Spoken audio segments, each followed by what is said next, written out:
I call this session Mission Impossible because in 5 minutes we want to wrap up the 3 days of incredible sessions and conversations. But since all of you are and have been members of this network for many years, Minji, Ginevra, Corrado has been there from the beginning. Avishan has been our opening speaker the last time. Caleb Buildup has been mentioned so many times throughout these 3 days. And Raj Kumar, I have to mention that in preparing for this conference, we went back to one of the reports and took one of your quotes from previous edition of this program, emphasizing this importance of reminding us that this is not only about early warning, that this is actually about early action as well. So thank you again to everybody because I know I will run out of time, and this is to the team to let me know when it's the time to end.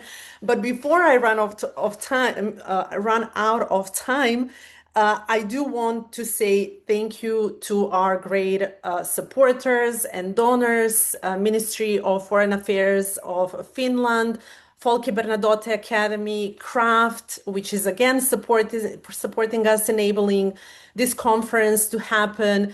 And then the entire ecosystem. We call this unofficially Nordic edition of Data for Peace conference because we are for the first time in Nordics, in Stockholm, now in Uppsala. So just to thank the other organizers, co-organizers, in-kind supporters, Marty Ahtisaari Foundation, CMI, Views. I'm sitting here. It's really a special feeling to actually be sitting at the offices of Uppsala with Views team that has been, I'm looking at Angelica, we are sitting together in the office. The organization, the project that has been really leading, one of the leaders, in the field, then many other in this ecosystem, PRIO, of course, from Oslo, NORCAP, SIDA, and so on and so on. And then a very, very special thank you to the entire team. This was a very intensive day or 3 days, but I really want to mention them by name. Borbala, Hakon, Jim, Luke, Mert, Simon, Siri, Sophia, Celine from our NYU CIC side who woke up this morning at 4 a.m. to actually do her presentation. So I think the biggest commitment that we had at this conference. And then a huge, huge thank you. I cannot express how much work and dedication this was from Symphony, all of these amazing emails, visuals, communication that you have been receiving was coming from her and comms team. Big thank you to Luisa, who is our big data for peace person, who was also doing a lot behind the scenes, but also doing a panel session today, multitasking in impossible ways. And then incredible thank you to Angelica, who did so much work being our here host as well for 3 days now and doing so much incredible work on so many sides for this conference. So I don't know, can we actually, I'm not sure if people can give a sort of a virtual applause, but I just wanted to make sure, since we are building a community, to really thank to all of them. And then, of course, to all speakers, panelists, everybody who have been participating in different forms of sessions today as well. It was extremely interesting, useful, intense as well, through lightning talks and panel discussions and clinics. And then all of the questions, I really want to say that we obviously did not cover everything in the panels and sessions that we have been organizing because so many interesting additional things came through Q&A, and I will try to pick up some of them through this Mission Impossible wrapping up of the 3 days of the conference. Okay, I want to say again, this was Data for Peace, so I'm not surprised that, of course, we were talking a lot about data, but I am again surprised, this was part of my introduction as well, that we don't necessarily always agree about where we are in the data ecosystem. And I just have to say that we maybe even have more disagreement now, or not I will not call it disagreement, But this was extremely useful to discover so many of the blind spots that we are actually having by working often in our own sectors or fields. And even in one single session, we have heard yesterday or the day before that we have plenty of data now. We have never had more data than now, and now we have to figure out how to use this.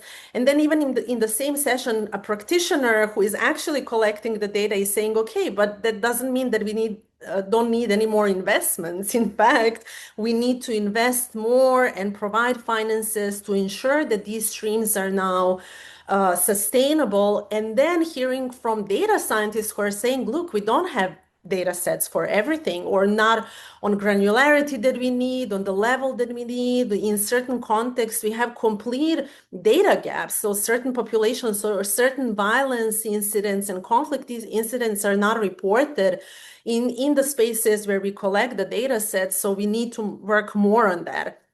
Today, we heard one of the sessions said, are we should be extremely worried because data sets are disappearing. And I think we are all witnesses of this, how financing is ending over the night, institutions are being closed over the night. So what do we do when entire historical collections of data sets disappear? How do we continue our work and make our work possible in this setting? And then from Avishan today, we heard also this need to collect different the data across different sectors. Even in the UN system, not all of the data is connected, right? So there is a lot of, long story short, a lot of things we still have to discuss and to work around the entire data ecosystem. I have to mention so many in one session. This was a quote from the session: without ACLED and UCDP, this field of early warning system would not exist. So many of the models, so many of the work that has been mentioned throughout the 3 day is, of course, using these data sets. So this also needs to be transparent and visible. Now, connecting this to the entire topic of early warning, early action systems, one of the sessions yesterday from our partners, Marty Aftisari Foundation, actually had this really interesting Mentimeter that said, what is the biggest obstacle to turning early warning into prevention action? And this lack of political will popped up first and was absolutely mentioned throughout the entire conference. And then the other question that they asked, which was really interesting one, and it was repeated today as well, is what is the biggest, the second one, if you had $100 million, or today the question was, just imagine unlimited funding in the field, right? Play this game in a way to understand where you would actually invest, in which data, in which models, and then what would be the most successful early warning to early action for you. And I think it's quite a useful exercise to actually understand where are the gaps, what are we missing in this field. Then accountability has been mentioned many, many times. And somebody mentioned, and this is again a quote, that lack of inaction or lack of action is also a form of action. And we need to have a sort of accountability when stakeholders are not acting on warnings that we are giving or that practitioners are giving in the field, that we need a sort of a documentation of where we failed in filling that gap between early warning and early action. Why is this happening? And then to really call for accountability so that we make this field function. Now, AI is I was a bit surprised after the 3 days, but maybe even not, because this is still Data for Peace and not AI for Peace conference, because most of the conversations had a very different sense of where the field is with AI currently. And we see this just because the AI is much more available now than it was 5 years ago, that many projects presented are already embedding different AI tools in the work streams. But we really disagree substantially on how useful this is. Is it useful, or is it actually harmful? Or not necessarily disagreeing, but just pointing that we need more evidence in mapping which AI utilization, especially with generative AI today, which tools are useful, in which cases. We need to summarize these types of case studies and then to point also to the things that don't function in the application of these kind of projects. Now, a very interesting point today for me was on policymaking. One of the sessions touched upon the possibility of actually using the AI tools to move beyond early warning, so pointing to which settings are in crisis or conflict, to giving a plethora of potential policy actions in the field. So this will be interesting. So moving from telling us conflict is happening or not to what will actually be impacts of conflict, and then even more, what can you do with that? What are all of the options, all of the scenarios that we can do with these warnings? Community was a big conversation. And this is a quote from one of the sessions: community must be served and not only observed. So this was the conversation of where the community is in the entire space of data for peace. Do we still look at populations, communities in conflict as those from which we extract the data, even the data on violence and conflict? Do we consult them in this process? Are they actually an equal partner? And should we move from looking at them as passive actors to more active contributors in the entire field? And emphasizing also this local knowledge and integration. And I have to say, and I see I'm running out of time already, but really one point that I want to stress, one of the sessions and speakers were from Sahel were kind of very politely apologizing that they're not speaking good English. And I really think this kind of apologies should not, we should apologize because we organized the entire conference because of lack of resources in English. This conversation should not happen only in English. We should include other communities, other languages. We need to, without that, we will not be able to have involvement of communities that really need to be heard in these conversations. And I hope that AI can help us here to save a little bit of resources and have the translation.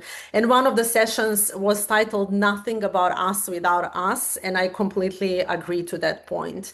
Now, ethics and data responsibility was coming through many of the sessions, and I just want to point here to the work of one of our partners, CMI Foundation, that we actually did not manage to cover, but I think is super useful. And I think Symphony will help me share the resource they recently published about responsible AI principles in the Data for Peace and AI for Peace field, which I really recommend to everybody. Second thing that I have to mention, the paper that has been piloted, launched at the conference from Folke Bernadotte Academy on democracy and peace. Look at that link as well, and please read the paper.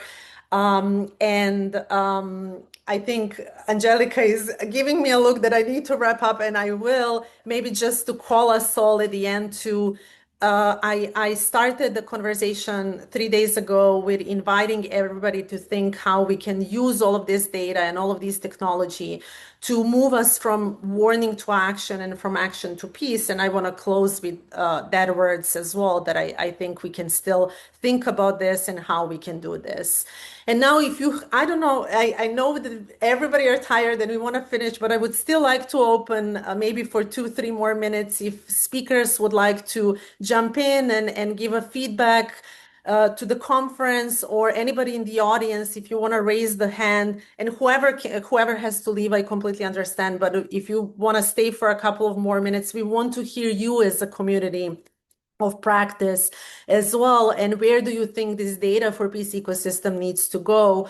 Very briefly, and then we promise we will inform you very soon about the next gathering, and we hope to meet all of you on a more regular basis.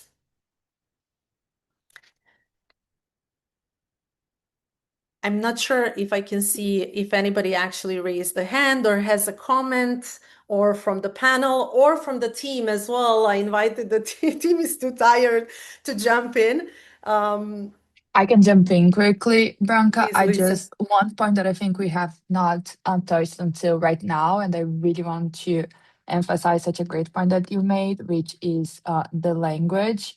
issue. We only had English for this conference, and I feel a little bit ironically, even though we are working on the space of data tech and AI, we didn't want to experiment with AI interpretation without having some enough time to test first. But for next conference, this will be something that we really, again, being realistic about our resources, but we'll really try to make a priority to make sure that we can be more inclusive with languages, because we really want to be able to hear from all of you, and we don't want to be restricted towards certain languages. So great point raised, and just overall want to emphasize everything that you say. It was really an amazing conference. I'm so happy to be able to join you all over the last 3 days to hear all these amazing examples of everything that's been done in this community that is so exciting, innovating, and it just left me very inspired. So thank you, everyone.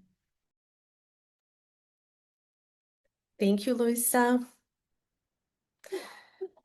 Okay, I see people are tired, but again, thank you, everybody. Thank you to our speakers, panelists, presenters, to the audience, to the entire community of practice. We ended up, I think, with more than 1,500 registered people for this day and for the entire conference. We will be sharing recordings of all of our sessions, so keep following Data for Peace Conference YouTube channel. And if you still did not join the LinkedIn group, Data for Peace Conference is a group where we will be engaged in the future as well, sharing resources and sharing everything that has been happening in the previous 3 days. Once again, thank you, and big regards from Uppsala.